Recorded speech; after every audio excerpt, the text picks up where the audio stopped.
नमस्कार. सुखायांच्या matters that matter या मुलाखत मालिकेअंतर्गत आजच्या या मुलाखतीत आपल्या सर्वांचं स्वागत. मी चैतन्य देवकर.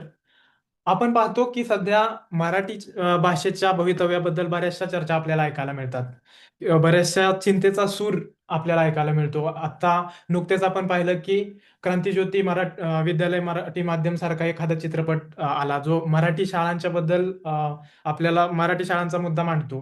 त्यासोबतच आत्ताच्या पालकांचा इंग्रजीकडे वाढता कल असेल किंवा मराठीचं व्यवहारामध्ये कमी होत असणारं प्रमाण, तर या सगळ्या महत्त्वाच्या गोष्टी त्यासोबतच अभिजात भाषा म्हणून मराठीला मिळालेला नुकताच दर्जा, तर अशा अनेक अनुषंगानं मराठी आणि आता पण ही चर्चा फार महत्त्वाची आहे. तर यासाठी मराठी फक्त भावनिक मुद्दा न करता तिला व्यावहारिक मुद्दा म्हणून आपण कशा प्रकारे तिच्याबद्दल चर्चा करायला हवी, म्हणून आपण ही मुलाखत मालिका करत आहोत. तर आपल्यासोबत आहेच आंतरराष्ट्रीय ख्यातीच्या भाषाशास्त्रज्ञ, पाली, तिबेटन, संस्कृत इत्यादी भाषांमध्ये, त्यासोबतच बुद्धिस्ट कोश, विश्वकोश ज्याच्यामध्ये ज्यांचं अतिशय महत्त्वाचं योगदान आहे, अशा डॉक्टर लता देवकर. नमस्कार मॅडम.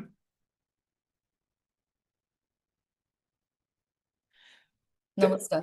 त्यासोबतच आपल्या सोबत आहेत डॉक्टर नितीन मोरे, जे भाषाशास्त्रज्ञ आहेत. त्यांनी मराठी भाषिक समुदायाच्या भाषिक ज्या गरजा आहेत त्याच्या विषयी PhD केलेली आहे. त्यासोबतच फेसबुक आणि गुगल सारख्या कंपन्यांमधून त्यांनी भाषा आणि लर्निंग अँड डेव्हलपमेंट मधून महत्वाचं योगदान दिलेलं आहे, असे डॉक्टर नितीन मोरे.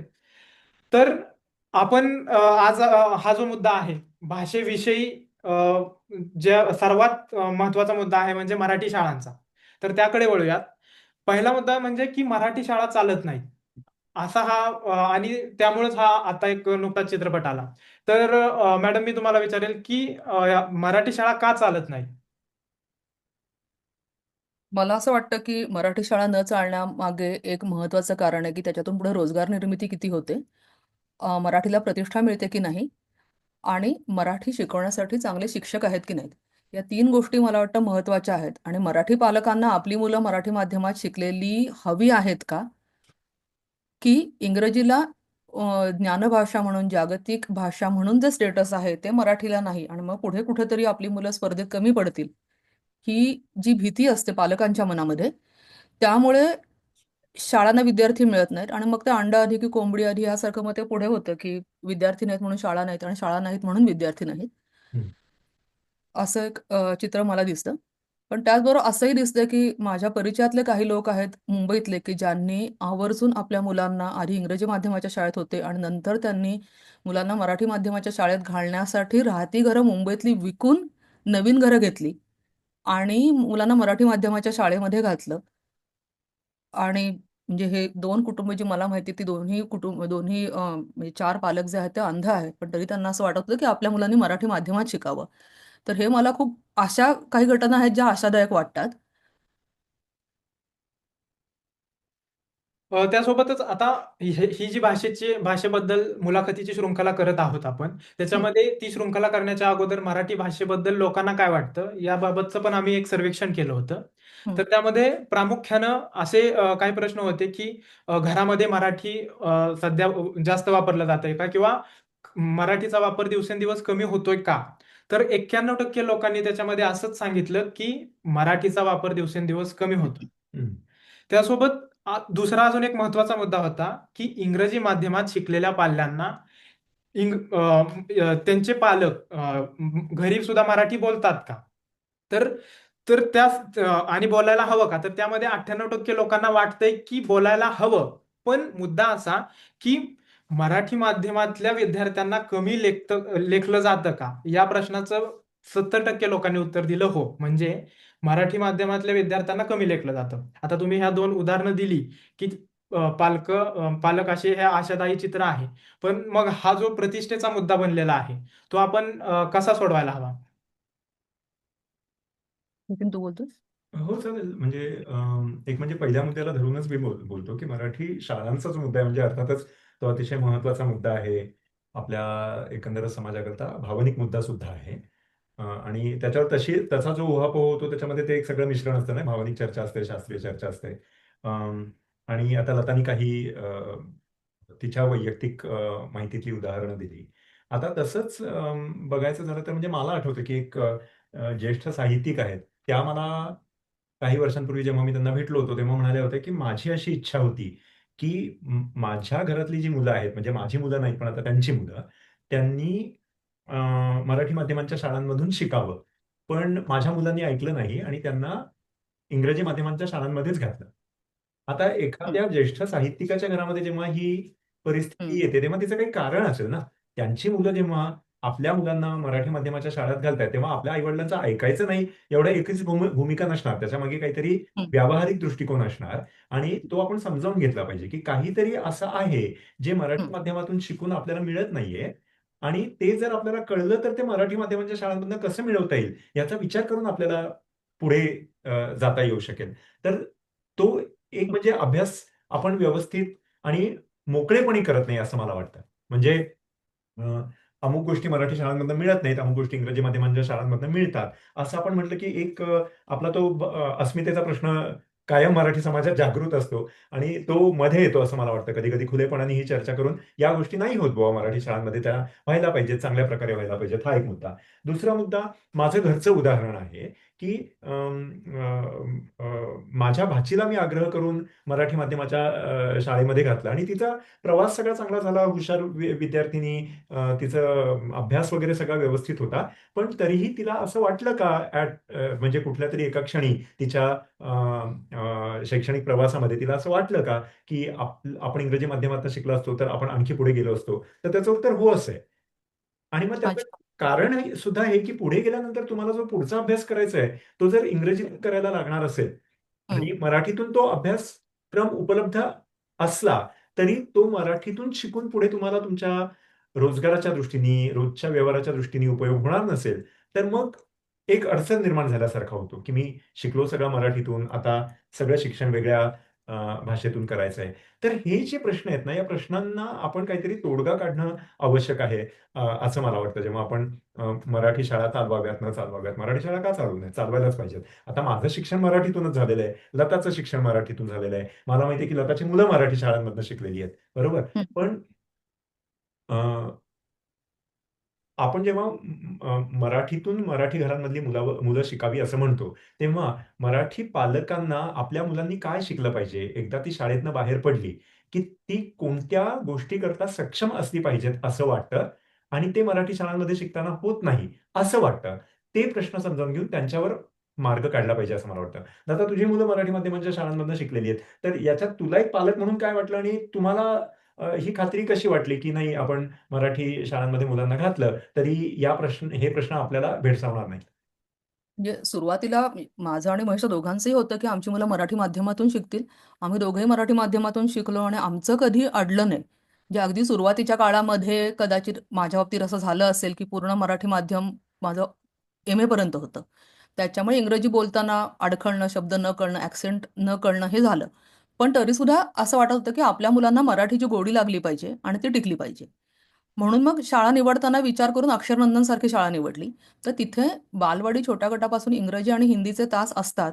शिक्षक त्या भाषेत बोलतात. मुलांनी मराठीत बोललेलं चालतं. त्याच्या मुलांच्या कानावरती भाषा पडत राहते इंग्रजी आणि हिंदी आणि रेग्युलर इंग्रजी जे आहे ते मात्र उशिरा सुरू होतं. आणि 8वीच्या टप्प्यावर जिथून पुढे बोर्ड आणि तुमचं कॉलेज ठरणार आहे, त्या टप्प्यावर मात्र अक्षरनंदन शाळा असं करते, की पारिभाषिक संज्ञा ज्या आहेत, गणिताच्या असतील, विज्ञानाच्या असतील किंवा समाजशास्त्राच्या असतील, त्या मराठी आणि इंग्रजी दोन्ही एकाच वेळा ते सांगतात. त्याच्यामुळे मुलं जेव्हा 11वीला जातात, तेव्हा मुलांची तिथे अडचण येत नाही. कारण मला स्वतःला असं वाटतं, की 11वीला कॉलेज जातो तेव्हा अडतं काय आपलं? कुठे अडतं? तर टेक्निकल टर्म्स ज्या आहेत, पारिभाषिक संज्ञा तिथं खरं तर आपल्याला प्रश्न येतो. मग ते जर शाळेने करून घेतलं असेल, तर तो प्रश्न भेडसावत नाही. त्याच्या आमच्या दोन्ही मुलांना हा प्रश्न आला नाही. बरं त्याच्यानंतर शाळेतलेच जे संस्कार मिळत होते ते असे होते, की दोघंही मुलं इंग्रजीमध्ये भरपूर वाचतात, इंग्रजीमध्ये गाणी ऐकत असतील, सिनेमे बघतात. त्याच्यावर विचार ते करतात. त्याच्यामुळे मला असं वाटतं, की त्यांच्या दृष्टीने काही कुठे अडलं नाही आणि आम्हाला असं सुरुवातीपासून मला वाटतं खात्री होती, की त्यांना जो सपोर्ट लागेल घरातून तो आम्ही देऊ शकू. घरात आम्ही कायम मराठी बोलत आलो दोघांची. आणि मग ते आमचे परदेशी पाहुणे येतात त्यांच्याशी व्यवस्थित इंग्रजीमध्ये गप्पा मारतात ते. आणि त्याच वेळात ते कॉन्फिडंटही असतात. पण कदाचित ते शाळेचा परिणाम असेल. दोन्ही बरोबर आहे. गोष्टी म्हणजे एकत्र. आता मला एक 3-4 गोष्टी याच्यातनं जाणवल्या. एक म्हणजे काय, की शाळा एक म्हणजे सक्षम आहे का? हं, अ, मुलांना या दृष्टीने तयार करण्याकरता. म्हणजे तिनं एकंदर अभ्यासक्रमाचा विचार केलेला आहे का? हं, तिच्याकडे शिक्षकांची गुणवत्ता योग्य आहे का?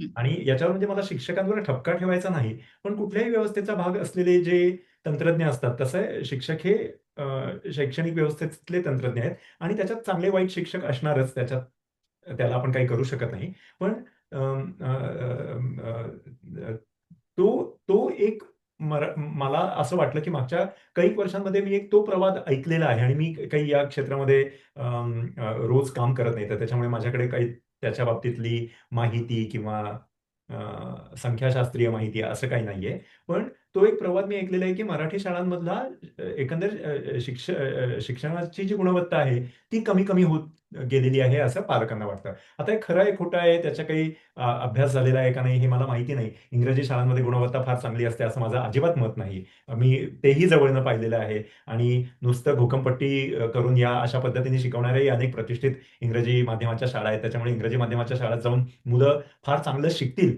असं नाही, पण इंग्रजी शिकतील. आणि मग ती इंग्रजी भाषा फक्त शिकल्यामुळे त्यांचं पुढे अडत नाही या एका गुणवत्तेवर ती पुढे जात राहतात मराठी मुलांच्या तुलनेमध्ये. आणि मग मला वाटतं तुमच्याकडे एक मराठी मुलांच्या आत्मविश्वासावर पण काहीतरी सर्वेक्षणात प्रश्न होता, तू म्हणालास ना? हो, हो. हां. आणि त्याचं हं. त्याचं काय होतं सर्वेक्षणातला आलेला निष्कर्ष? की म्हणजे मराठी माध्यमातील अनेक विद्यार्थी क्षमता असूनही मागं पडतात का? तर त्यातल्या जवळपास 80% लोकांना वाटतं की क्षमता असूनही मराठी माध्यमातील विद्यार्थी मागे पडतात. हं. हं. हा एक दुसरा भाग आहे, की म्हणजे मी इंग्रजी माध्यमाच्या शाळेत गेलो म्हणून मी काही तीर मारलाय किंवा मला शाळेने फार चांगलं तयार केलंय, असा दरवेळी अर्थ होतो असं नाही. पण एक फक्त इंग्रजीचा वापर येत असल्याकारणाने मी अनेक लोकांशी संवाद साधू शकतो. कुठल्याही ज्ञानशाखेत जाऊ शकतो आणि त्याच्यात माझं अडणार नसतं त्या ज्ञानशाखेत गेल्यामुळे कारण मला इंग्रजी येते.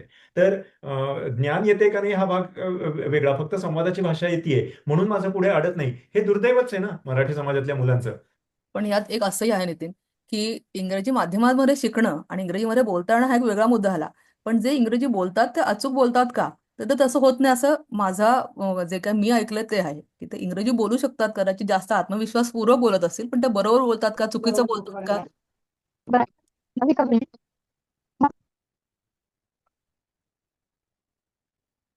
आता आता मी याच मुद्द्याला थोडंसं पुढे घेऊन सर्वेक्षणाशी थोडासा जोडायचा प्रयत्न करतो, की आम्ही असा प्रश्न विचारला, की म्हणजे मराठी सध्या कुठं कमी पडते? तर 24% लोकांचं मत आहे, की शिक्षणामध्ये कमी पडते आणि 25% लोकांचं असं मत आहे, की मराठी रोजगारामध्ये कमी पडते. हं. तर आता तुम्ही दोघांनी जे सांगितलं त्याच्यानुसार मग आपण उच्च शिक्षणामध्ये मराठीचा वापर व्हायला हवा का? म्हणजे जेणेकरून ज्या टर्म्स आहेत किंवा जी मराठी लहानपणी शिकलेली आहे तीच आपण पुढं नेऊ शकतो.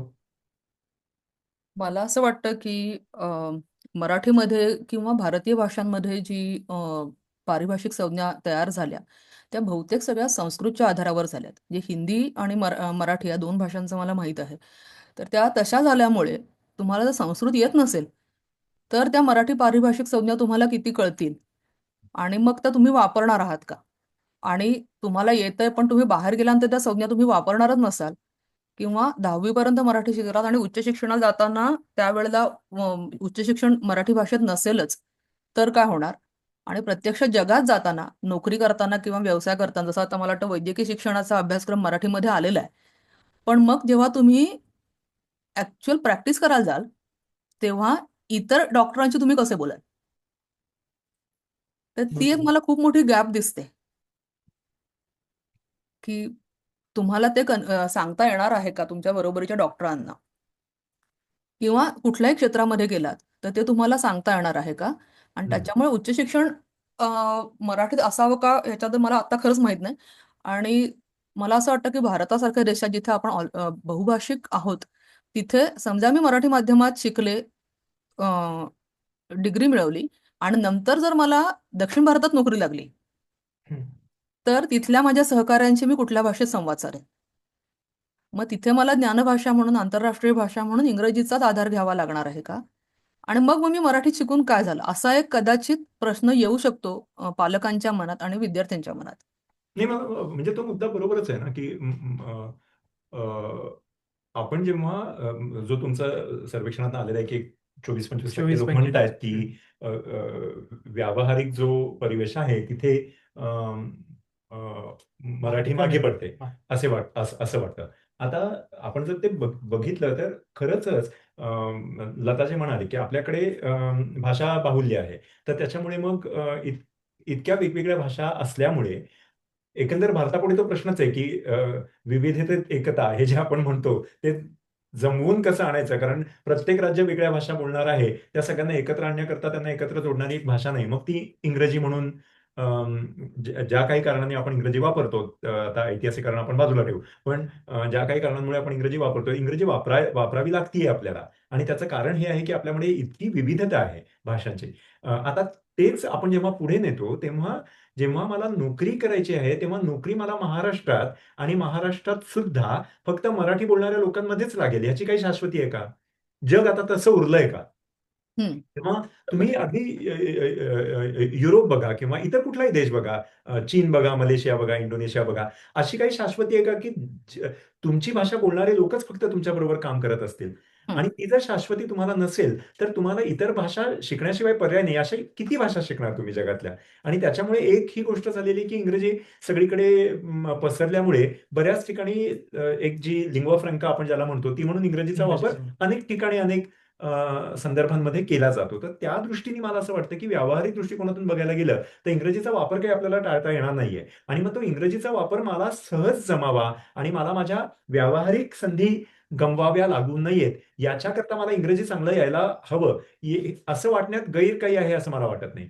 मग फक्त ते इंग्रजी मला चांगलं यावं, याच्याकरता मी इंग्रजी माध्यमाच्या शाळेत जायचं, ही निकड का निर्माण झालेली आहे, हे आपल्याला बघायला पाहिजे. तर जसं आम्ही सुरुवातीला म्हटलं, तसं मी, लता, महेश आम्ही सगळे लोक मराठी माध्यमातून शिकलेलो आहोत. तरी इंग्रजी जिथे व्यवहाराकरता वापरली जाते त्याच ठिकाणी काम केलं आणि आमचं काही कुठे अडलं नाही. म्हणजे आमच्या शाळांनी आम्हाला हा व्यवस्थित आत्मविश्वास दिलेला होता, की तुम्ही ही भाषा शिकू शकाल, तुमचं काही पुढे अडणार नाही. मी तर इंग्रजीतनंच माझं BA केलेलं आहे. त्याच्यामुळे असं काही मराठी माध्यमातून शिकलेल्या मुलांना इंग्रजी शिकता येत नाही असं काही आहे असं मला वाटत नाही.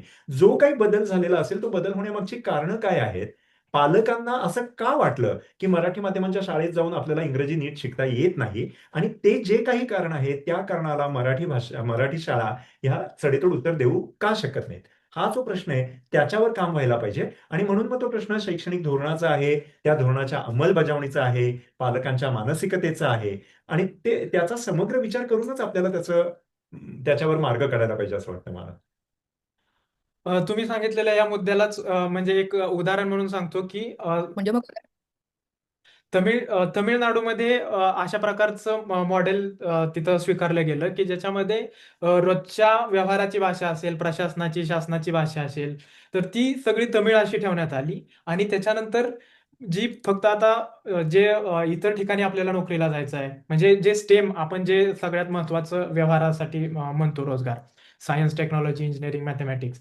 तर हे जे मॉडेल आहे, तर स्टेम शिक्षण जे आहे ते इंग्रजीमध्ये आणि बाकी सगळ्या गोष्टी तमिळमध्ये, अशा प्रकारचं त्यांनी मॉडेल राबवलं आणि ते बऱ्यापैकी यशस्वी होताना आपल्याला दिसतंय. त्यासोबत आता आपण हे पण बघितलं की मराठी माध्यमामध्ये शिकून सुद्धा तुम्ही करिअरमध्ये तुम्हाला जास्त कुठं त्याचा जास्त अडचणीचा सामना करावा लागला नाही आणि तुम्ही व्यवस्थितपणे सगळीकडे म्हणजे अडचणींना तोंड देऊन ते शिकू शकलात. तर या मुद्द्याला ह्याच्यावर असे अनेक वेगवेगळे पैलू येऊ शकतात. तर आता आपल्याला ही जी मराठी शाळा आहेत, तर त्या सक्षम आपण कशा करू शकतो आणि हे जे रोजगाराला या मराठी शाळांना किंवा भाषेला आपण कसं जोडू शकतो, याबद्दल आपल्याला थोडासा विचार करावा लागणार आहे. मी एकतर मगाशी जे नितीन म्हणाला त्याच्याशी मला परत एकदा असं वाटतंय की मराठीमध्ये शिकल्यामुळे नोकरी मिळत नाही ही भीती कदाचित आमच्या पिढीच्या पालकांची असणार किंवा आमच्या थोडे लहान असलेल्यांची. आमच्या हम्म. पालकांना ही भीती नव्हती कारण कदाचित त्यावेळेला पर्याय नव्हते. आता पर्याय आहेत आणि कदाचित हे असं एक काय म्हणूयात हे मिथक पण असेल की इंग्रजीमध्ये शिकल्यामुळेच नोकरी मिळते, त्यामुळेच तुम्हाला समाजात प्रतिष्ठा मिळते. हा प्रश्न अक्षरंदामध्ये अनेकदा चर्चेला आलेला आहे की तुम्ही मराठीमध्ये शिकताय तर तुमच्या सोसायटीमध्ये जी तुमच्याबरोबर मुलं खेळतायत त्यांचं तुमच्याबद्दलचं म्हणणं काय आहे, तर मुलांनी सांगितलं की ती बाकीची मुलं आम्हाला म्हणतात की तुमचे आईवडील खूप गरीब आहेत का आणि म्हणून तुम्ही मराठी माध्यमाच्या शाळांमध्ये शिकताय का, किंवा तुमचे आईवडील फार शिकलेले नाहीयेत का. तर असं काही आहे आणि कदाचित ही आमच्या पिढीची किंवा आमच्या आसपासच्या थोड्या पिढीचं हे काहीतरी तिथे चूक झालेली असावी. ते स्वतः मराठी माध्यमातून शिकले पण त्यांना असं वाटलं की मराठी फारशी उपयोगाची नाही, असं मला नितीनच्या मगाच्या मुद्द्याला जरा जोडून घ्यावं असं वाटलं. हम्म. आणि म्हणजे तो जो एक बदल आहे की तुम्ही मराठी माध्यमाच्या शाळेत जाताय म्हणजे तुमची घरची परिस्थिती ठीक नाहीये हम्म. किंवा तुमचे पालक शिकलेले नाही आहेत. हम्म. अ, हे जे एक चित्र उभं राहिलेलं आहे ते हम्म. कशामुळे आहे? आणि अ, म्हणजे ज्या काही कारणास्तव ते चित्र बदललं ते कारण बघून आपल्याला काहीतरी त्याच्यावर विचार करायला पाहिजे खरं म्हणजे. की आता असं झालं का की हम्म. सगळीच जी उच्च शिक्षित, उच्चभ्रू घरातली मराठी मुलं होती ती इंग्रजी माध्यमांच्या शाळेत जायला लागली. त्याच्यामुळे मग एकंदरच असं लोकांचं जे काही रॅन्डम सॅम्पलिंग असेल त्याच्यातनं त्यांना असं दिसायला लागलं की अरे बहुतेक वेळा जेव्हा मी मराठी शाळेत जाणारा मूल बघतो तेव्हा ते फार चांगल्या म्हणजे सधन घरातनं आलेलं नसतं किंवा फार शिकलेल्या हम्म. घरातनं हम्म. आलेलं नसतं. हम्म. आणि तिथे मग एक 2-4 वेळा तो पॅटर्न दिसला की लोकांच्या मनात ते तयार होणार की हम्म. हेच कारण आहे की ही सगळी मुलं या शाळांमध्ये जातात.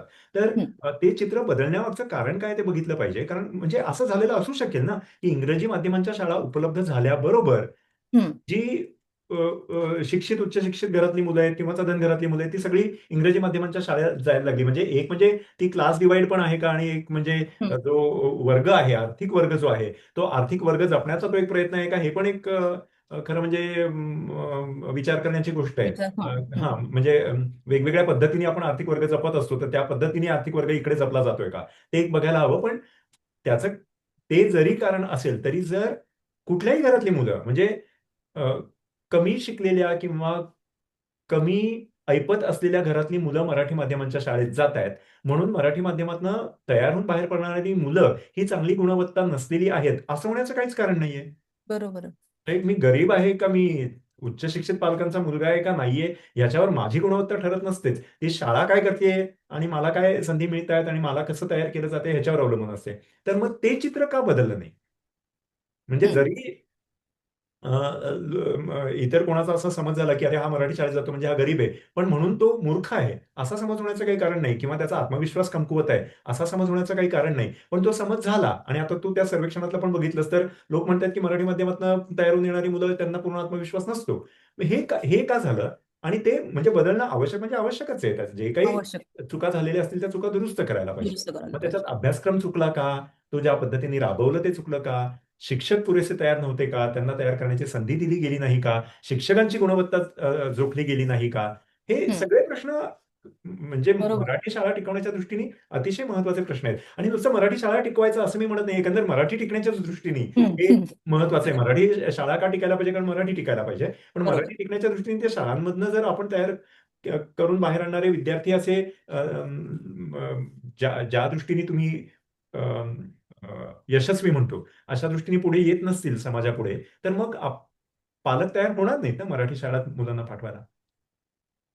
हम्म. आणि बरोबर मग आहे. काही मराठी शाळांचा आपण आपोआप बघतो ना हल्ली Instaवर काही रील्स फिरत रील्स. असतात, की अमुक शाळा आहेत, अमुक सरांनी त्या शाळेचा कायापालट केला, अमुक झालं, हम्म. तमुक झालं. पण ही म्हणजे आपण एकदा ते नेहमी लक्षात घेतलं पाहिजे, की ती बेलकव आहे आणि त्याला आउटलायर्स असणार. बहुतांशी शाळांमध्ये काय होतंय हे हम्म. बघणं हम्म. महत्वाचं आहे आणि धोरणात्मक दृष्टिकोनातून ते कसं बदलता येईल हे बघणं महत्वाचं आहे. बरोबर. तर आता मराठी शाळा टिकवण्यासाठी या शिक्षकांची गुणवत्ता वगैरे या कोणकोणते मुद्दे महत्त्वाचे आहेत यावर आपण विचार करायला हवाच. पण आता मराठी शाळा हा एक मराठी टिकवण्यामधला एक भाग झाला. तर तसाच अजून कोणत्या प्रकारे आपण मराठी टिकवू शकतो? तर अर्थात जागतिकीकरणानंतर म्हणजे एल-पी-जीच्या नंतर आपल्या मराठीनं म्हणजे तंत्रज्ञान, अर्थकारण वगैरे सगळंच बदललं आणि त्याच्यामध्ये नवीन तंत्रज्ञान, कृत्रिम बुद्धिमत्ता आणि याच्यामुळं अनेक भाषांची म्हणजे इंग्रजी जशी अनेक भाषातील शब्द स्वीकारते, तसं मराठीनं पण इतर भाषातले शब्द स्वीकारायला हवेत का?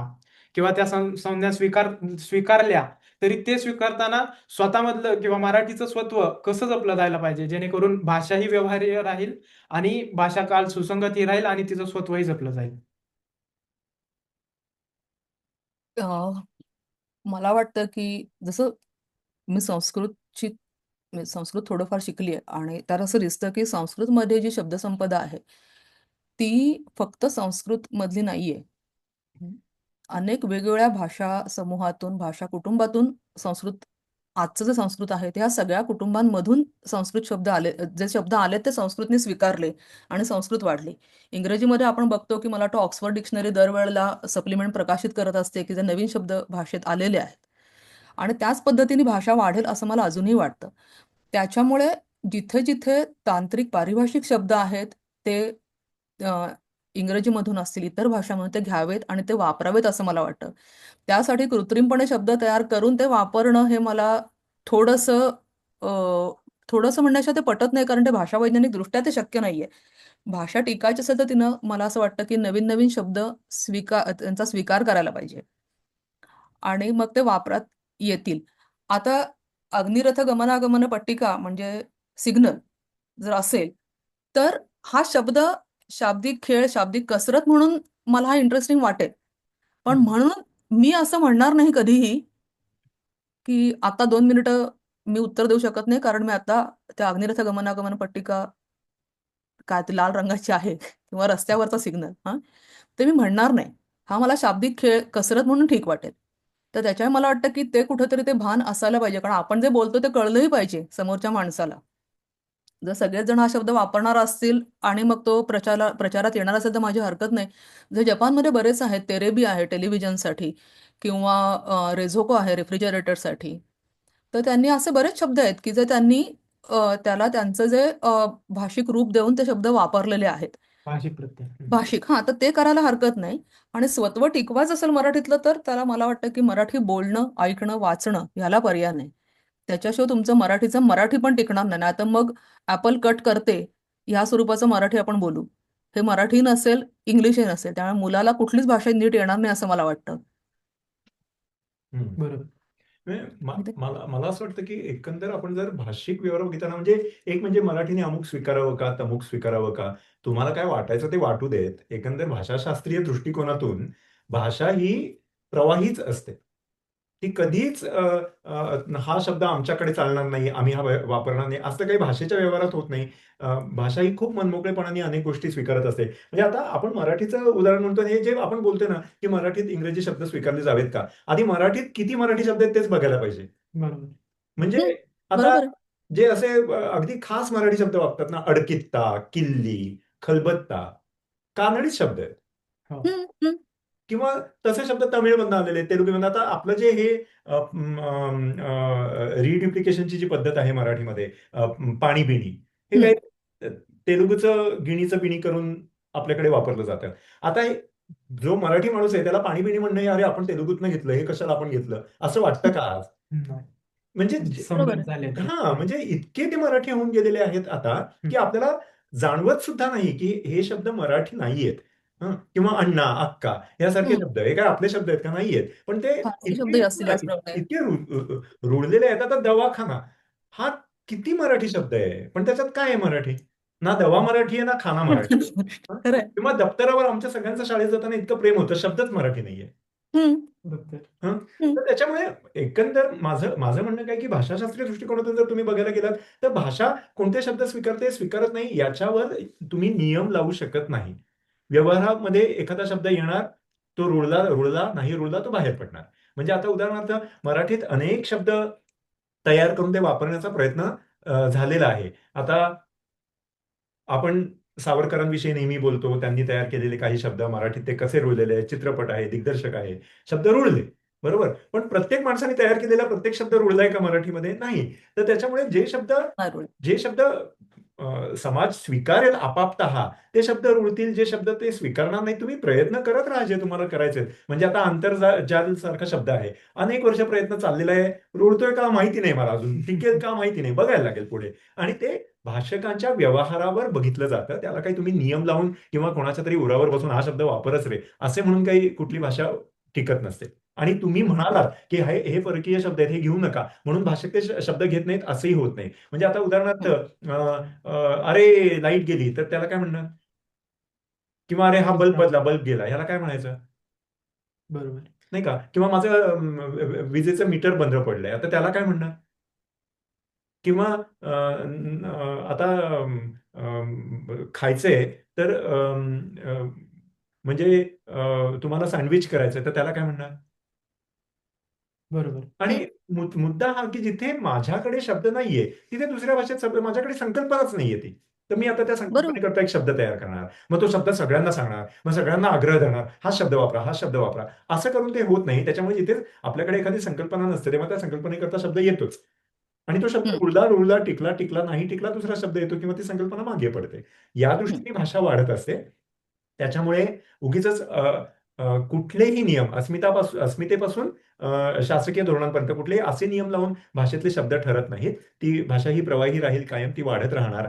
इतर भाषातनं शब्द घेऊनच प्रत्येक भाषा वाढत असते आणि त्याच्यामुळे मराठीनी इंग्रजी शब्द स्वीकारावे त्याच्यात गैर काहीच नाही. एक एक छोटी गोष्ट सांगतो की मी जेव्हा माझी पीएचडी करत होतो, हं, माझी पीएचडी मराठी आणि इंग्रजीच्या संपर्कावर आहे. हं. तर मी हं, जेव्हा करत होतो तेव्हा असा खूप मोठा प्रवाद होता की मराठीवर इंग्रजीचं आक्रमण झालेलं आहे आणि 95% आपण इंग्रजीच वापरतो, मराठी शब्दच उरलेले नाहीयेत वगैरे. माझी पीएचडी म्हणजे मी 2000 साली पूर्ण केली. तर त्याच्यामुळे साधारण 95 ते 2000 या वर्षांमधलं ते काम आहे. हं, आणि मग तेव्हा मी या प्रकारचं संशोधन केलं होतं की मराठी माणूस जो आहे, हं, तो रोजच्या व्यवहारामध्ये जी भाषा वापरतो, त्या भाषेमध्ये आपल्याला इंग्रजी शब्द कुठे दिसतात हं, आणि कोणत्या अर्थक्षेत्रांमध्ये दिसतात.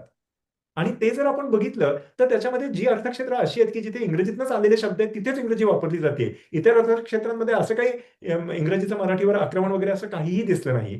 त्याच्यामुळे आपल्याला ते जी एक भीती वाटते, की अरे, आपण खूपच इंग्रजी वापरायला लागलेलो आहे. तर काही लोकांच्या बाबतीत ते होत असेल, हं, कारण त्यांचा ओढाच इंग्रजीकडे आहे हं. किंवा इंग्रजीतून येणाऱ्या फायद्यांकडे आहे. तर त्याच्यामुळे तो नसावा असं माझं म्हणणं नाही. पण अ, तुमचा ओढा त्याकडे आहे आणि त्याच्यामुळे तुमच्या वापरात काही ठिकाणी जिथे इंग्रजी यायला नको तिथे इंग्रजी येते. तर त्याला काहीच अर्थ नाही. उदाहरणार्थ लतानी मगाशी एक उदाहरण दिलं होतं बोलताना, की मी तुला ॲपल कापून देते. काय ॲपल कापून देते? म्हणजे प्लीजच एकदम. ॲपल कट नाही, ॲपल करून कट देते. करते. ॲपल कट ॲपल करते. कट हां. करते. हां, किंवा मी हे खूप लाइक करते. हे काय आहे? मी हे खूप हां. लाइक करते. हं. हं. बरोबर. पण अ, म्हणजे म्हणजे या प्रकारचं इंग्रजी मराठीत घुसणं हे आक्रमण आहे. हं, पण हं, तिथे मला टेबलला शब्द नाहीये. मला पेनला सहज वापरला जाणारा दुसरा शब्द नाहीये. कप याकरता दुसरा वापरला जाणारा शब्द नाहीये. तिथे मी काय करणार? आणि तिथे उगीचच मी इंग्रजीचा तिटकारा करून काय मिळवायचंय? तर त्याच्यामुळे ती शब्दांची देवाण-घेवाण होऊन मराठी समृद्ध होणं हे योग्यच आहे. त्याच्या बाबतीत आपल्या कोणालाच काही अडकाठी असू नये. बरोबर. तर सर्वेक्षणामध्ये आम्ही असा एक प्रश्न घेतला होता, की मराठी आणि इंग्रजी यांच्यात स्पर्धा नसून समतोल असायला हवा. जसं आता हं. आपण म्हणतोय, की समतोल असायला हवा. तर त्याच्यामध्ये जवळपास 95% लोकांनी हेच मत दिलं, की त्या स्पर्धा नसून त्यांच्यामध्ये समतोलच साधायला जायला हवा आणि इंग्रजीमुळं मराठीचं नुकसान होतंय, असं त्यांना वाटत नाही. खूपच छान. म्हणजे तुमचं किती सर्वेक्षणात लोक किती होते मला माहिती नाही. हं, पण 95% लोक जर हे म्हणत असतील, की या दोन्ही भाषांमध्ये समतोल पाहिजे, तर ते म्हणजे तेच भाषाशास्त्रीय दृष्टिकोनातून सुद्धा तेच सत्य आहे, की ते त्या पद्धतीने चालत राहणार आणि समतोल हा सुद्धा एक वेगळाच प्रश्न आहे. ती भाषाच आपला समतोल बघत असते, की कुठे मला हे शब्द चालणार आहेत, कुठे चालणार नाही. दुसरी एक भाषाशास्त्रीय दृष्टिकोनातून सांगायची गोष्ट म्हणजे आपण जेव्हा हे म्हणतो ना, की आपल्याकडे तर हे खूपच आहे भारतामध्ये, की इतक्या भाषा आहेत हं, आणि त्या भाषांच्या अनेक बोली आहेत. हं, आता कुठली बोली ही बोली आहे आणि कुठली बोली ही वेगळी भाषा आहे. हं, हे हं, ठरवायचं झालं तर तुम्ही कसं ठरवणार? तर हं, भाषाशास्त्रीय दृष्टिकोनातून जिथे 2 बोलींचं किंवा 2 भाषा ज्याला तुम्ही म्हणू पाहताय, त्यांचं व्याकरण इतकं व्याकरणिक म्हणजे भाषाशास्त्र हे वेगवेगळ्या अ, अ, पायऱ्यांवर भाषेला बघत असतं. त्याच्यात तुमचे उच्चार हे एक गोष्ट आहे. मग तुमचे अर्थनिर्देशित करणारे जे ध्वनी समूह आहेत, ते एक स्तर आहे. मग एक तुमचा व्याकरणिक स्तर आहे, एक तुमचा अर्थिम स्तर आहे, वगैरे, वगैरे. तर असं जेव्हा आपण या दृष्टिकोनातून जेव्हा आपण भाषा बघतो, तेव्हा तिचा जो व्याकरणिक स्तर आहे, त्या स्तरांवर 2 गोष्टी किती वेगळ्या दिसतात, याच्यावर त्या वेगळ्या बोली आहेत का भाषा आहेत, हे आपण बघतो. तर माझ्या भाषेमध्ये खूप इतर भाषांचे शब्द आलेत, यांनी माझ्या भाषेला इजा पोहोचत नसते. कारण माझं व्याकरण बदलत नसतं. बदलत. हं. नाही का? मी अ, बरोबर. मी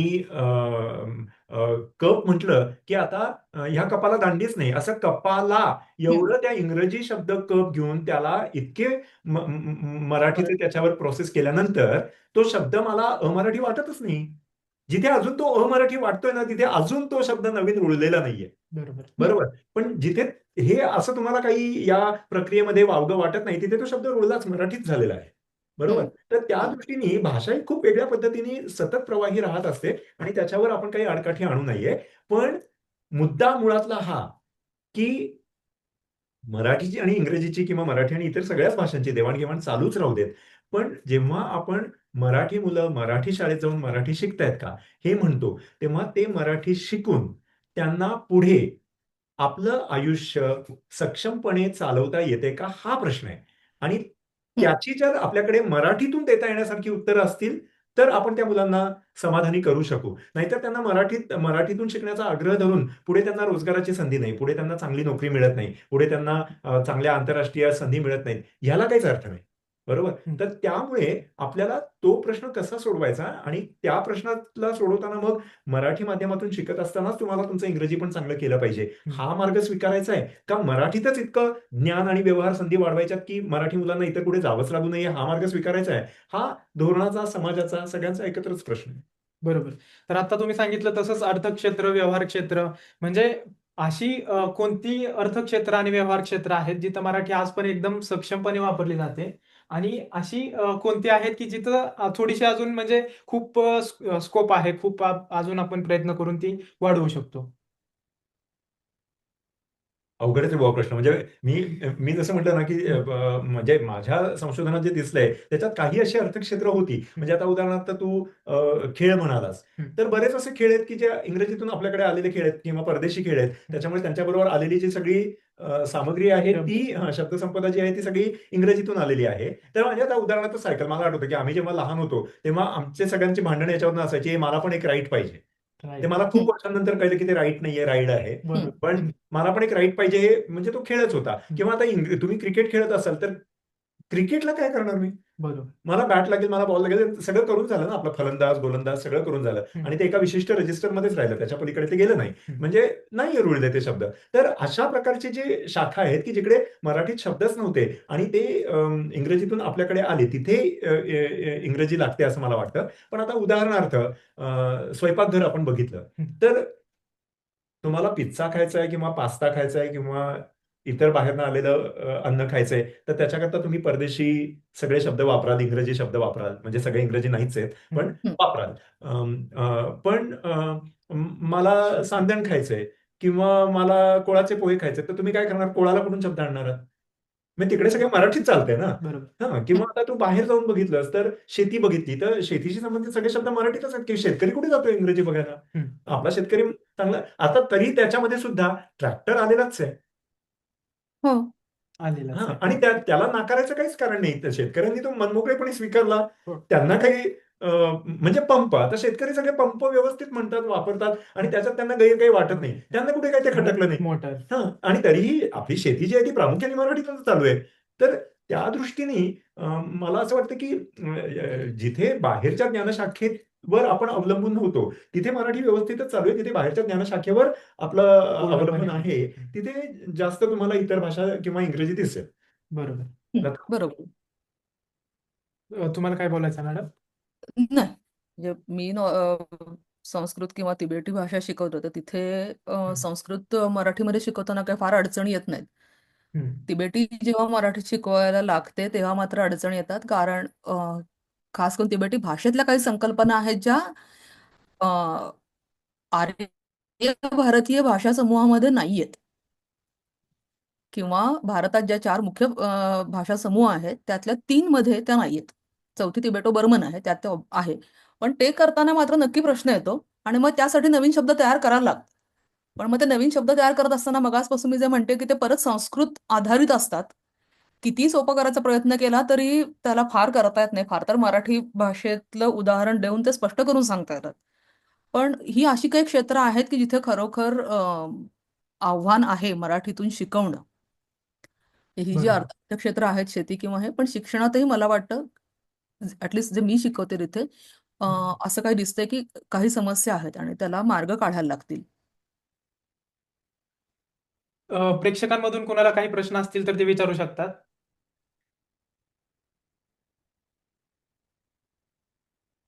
म्हणजे अनम्यूट करू देत का त्यांनी? हो, हो, अनम्यूट करून तुम्ही विचारू शकता.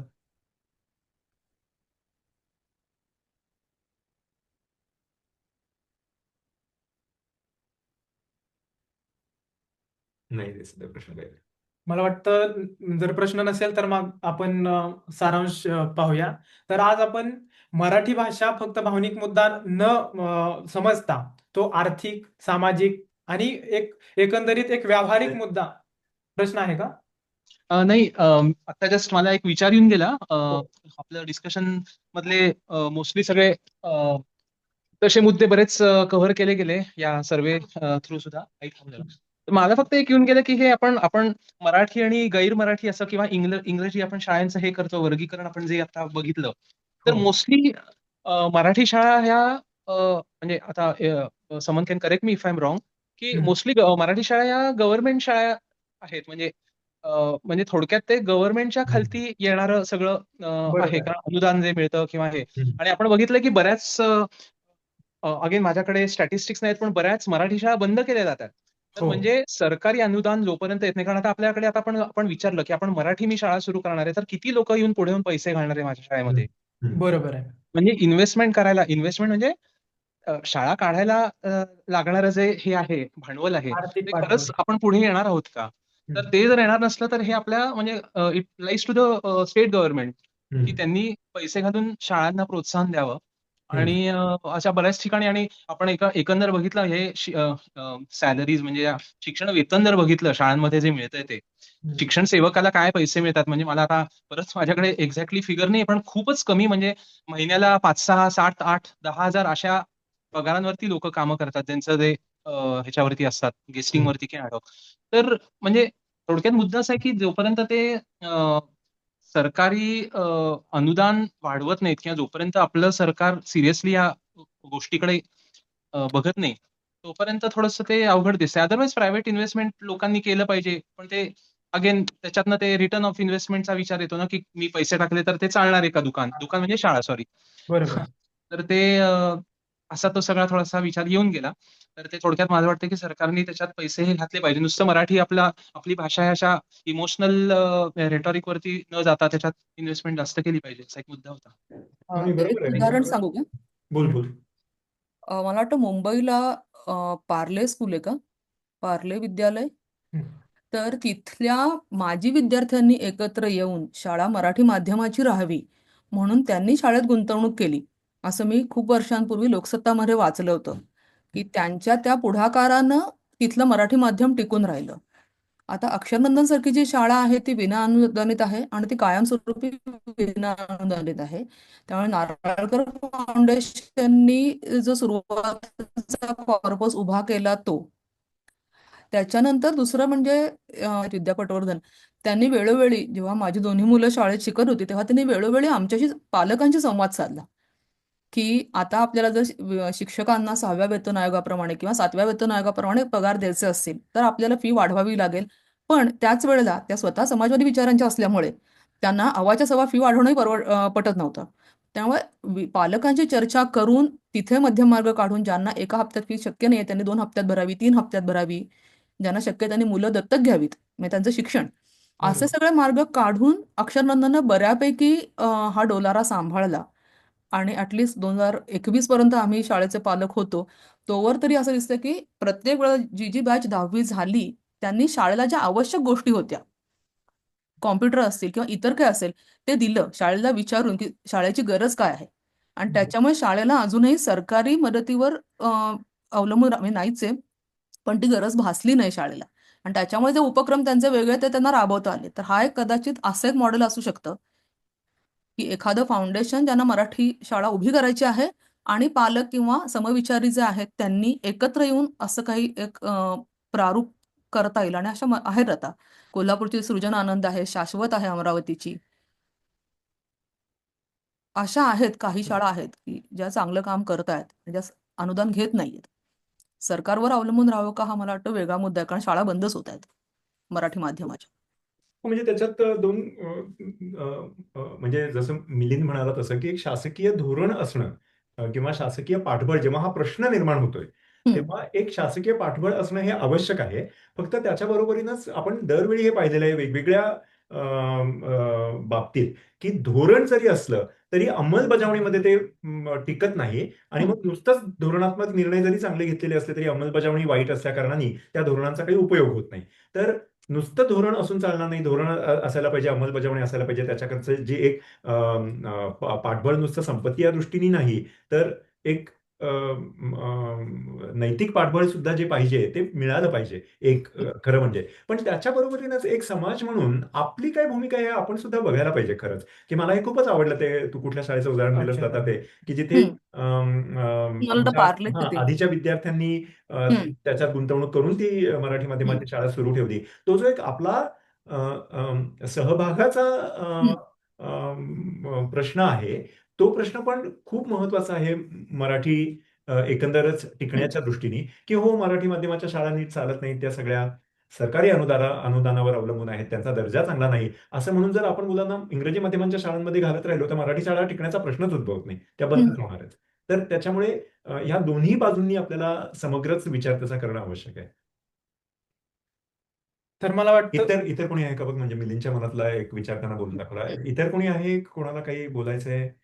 इतर कुठला म्हणजे असं आपण छोटा ग्रुप आहोत त्याच्यामुळे असं फार मन मोकळेपणाने बोलू शकतो. ताण न ठेवता इतर कुठला मनात विचार आला असेल तो प्रश्नच असेल, पण हा विचार मनात आला असं असेल तरी चालेल. हं.